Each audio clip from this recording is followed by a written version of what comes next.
Alright, we got the Rush in the shop here. Got her hooked up to the gantry. So we're gonna start the process of studding it today. We're gonna get done today too. Should just be a couple hours here. I'll pop in and out and get a time lapse going as well. So we got it, it's hooked up to the gantry here. I'll get it lifted up, get situated here, and I'll be back in a minute, and then we'll get a time lapse going too. Alright, we got the Rush up on the gantry. I'm just gonna go get the things I need. I'm gonna go grab the studs and the template and everything else I need to get started here, and I'll go over some of the tools I'm using. Also filming on a GoPro Hero 8 Black, so it's a little bit different than the iPhone videos from the first how many uploads. So we'll see how this looks. So we're filming in 4K 60 frames per second, so we'll see how it looks, see how the audio is too. So I'll be right back and we'll get set up. Alright, so we got the template set out here.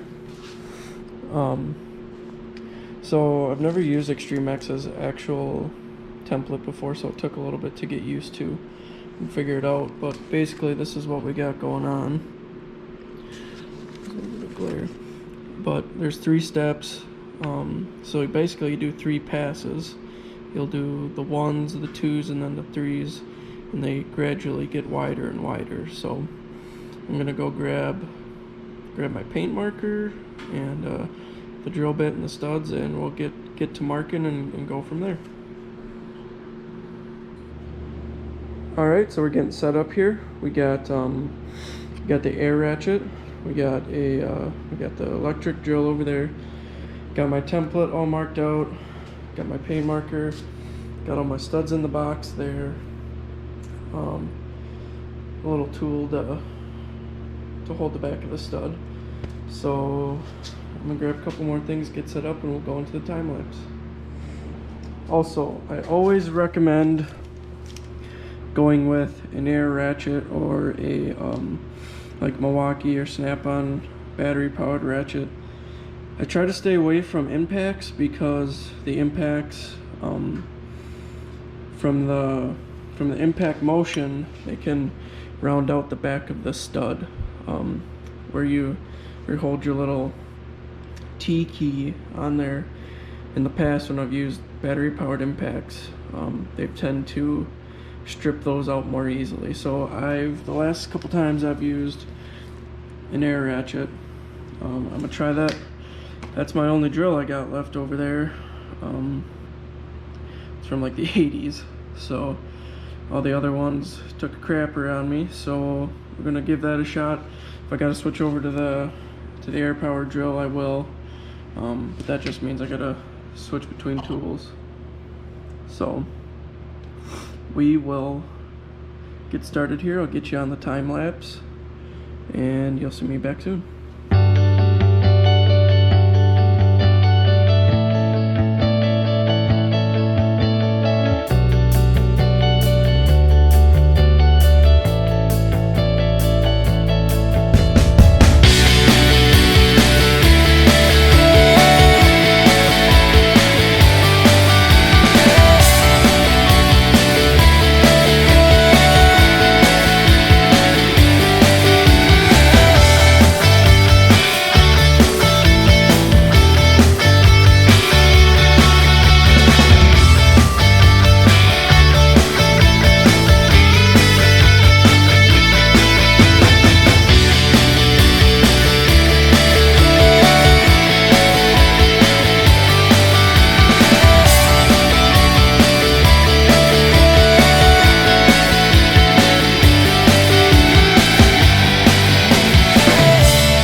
Alright, so there we are, all done.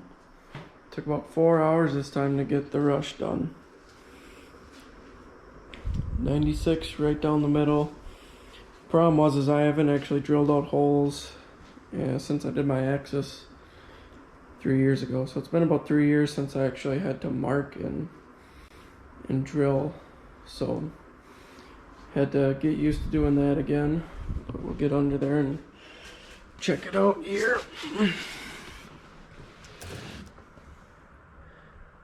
We got 96 running right down the middle there.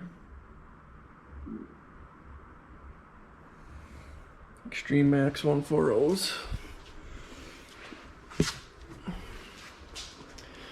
Like I said, it took about 4 hours this time around, but not a big deal, we got it done. So like I said, I'm on a new GoPro here. So we're using cinematic mode and we're using time-lapse mode. So I took a couple time lapses. We'll get it edited out. Maybe be out tonight, maybe tomorrow. See how long it takes to edit. I want to make this one pretty good. Make it look good with all the time lapses and everything. So this, but you'll see it when it comes out. So yeah, got her done. So this is gonna go ahead into the trailer, and the Sportsman project's coming in.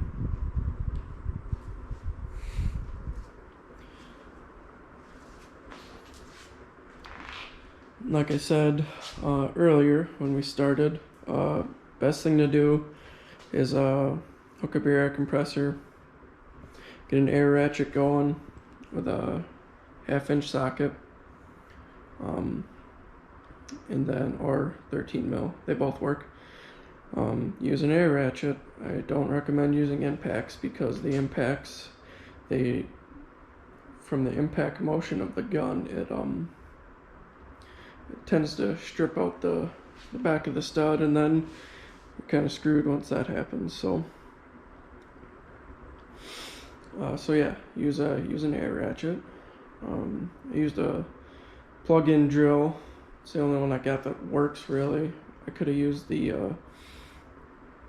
air drill that I got and hooked that up to the compressor as well, but I don't want to keep switching between the two tools while I was drilling out studs. So basically the way that I ended up doing this, and you'll see it on the time lapse, was I'd mark them, drill them, and tighten them all up, all in the same motion. Back in the day, I know a bunch of guys that they'd go around and mark them all, go around, drill them all, go around putting them in. I don't know if it really saves much time doing it the way that I did, as it took about 3-4 hours, but no big deal really. We got her done, and on to the next project. We'll be taking apart the Sportsman this week. Yeah, this week it's Sunday, so we'll be taking apart the Sportsman. Got a new head for it over there. We'll go take a look at it here. We got the Sportsman 500 head right here. It's been checked. It's not warped. Straight edge against it. Gonna run these valves on it. See how those do. Keep the valves and the springs in there. I'll transfer the cam and everything over from my current head. Go from there. So that'll be getting done this week. We'll have that in the shop and get started on that. So I hope this was any at all helpful. If you guys got any questions on it, let me know. Really appreciate it if you guys come on over and subscribe to the channel here, throw some likes down, and discuss in the comment section. Really trying hard to make good content for you guys, get it out, and have something for you guys to watch and show you how I do things around the shop. So yeah, like I said guys, like, comment, subscribe, and we'll see you in the next video. Thanks. And there she is, down on the ground, ready to go back in the trailer.